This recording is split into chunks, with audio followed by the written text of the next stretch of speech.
It's been years since I've reviewed an Android tablet that didn't come with a keyboard cover. The idea of a plain old tablet is nice, in a retro kind of way.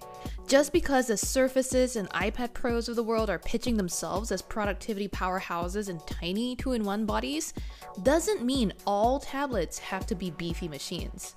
People still want decent tablets.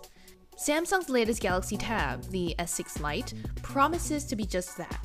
A straightforward device with good performance, a sumptuous display for Netflixing, and, as has become essential lately, a nice webcam for zooming. Plus, for $349, the Tab S6 Lite comes with an S Pen for intuitive note-taking and digital sketching.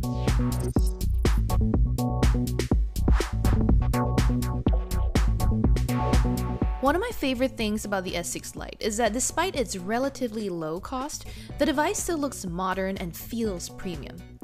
Last year's 10.2-inch iPad, which costs about the same at $329, still has chunky bezels around its screen that make it look outdated. It even has a home button, remember those? The Galaxy Tab S6 Lite looks pretty much the same as its pricier cousin, the Tab S6. It has thin bezels on all sides and no home button on the front. Along the edges you'll find volume control keys, a power button, a microSD card slot, a USB-C port, and, great news for wired audio diehards, a 3.5mm headphone jack.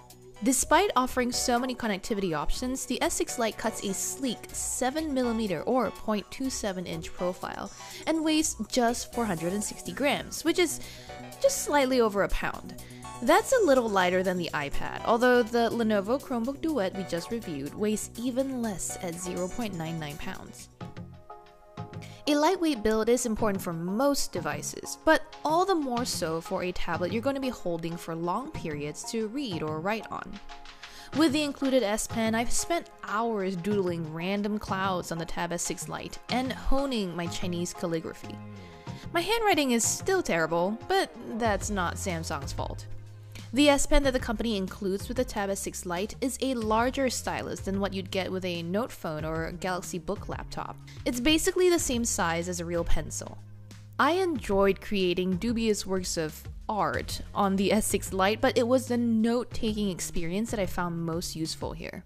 It's similar to the Note 10 and Tab S6, where if you write something down in the Samsung Notes app, the software will automatically recognize your handwriting and index what you've written, so you can easily search it later. I jotted down a quick shopping list, a bunch of to-dos, and a selection of my go-to karaoke hits, and then searched for the words review, karaoke, and milk.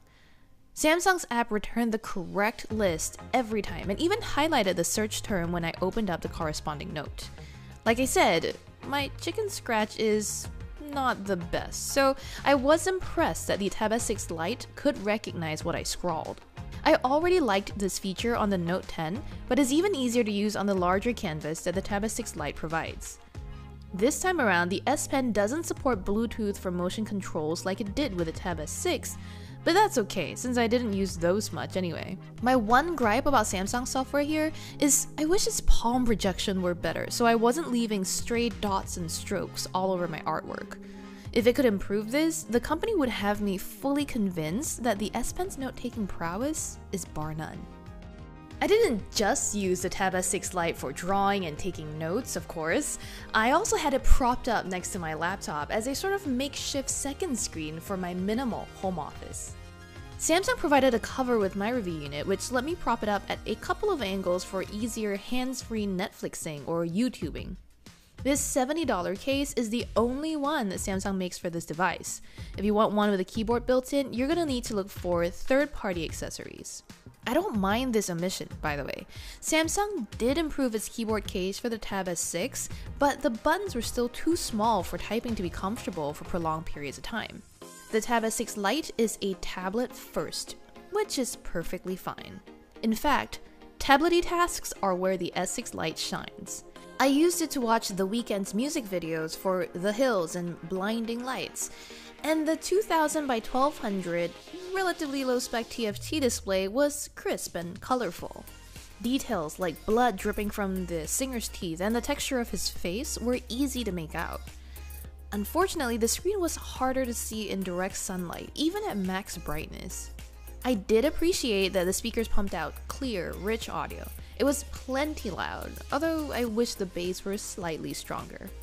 I also liked using the Kindle app on the Tab S6 Lite to read books while lying on my couch. This is one of the main reasons I find a tablet so appealing. I can Netflix on my TV, play mobile games on my phone, but without pulling out an e-reader, the tablet is the best device for reading.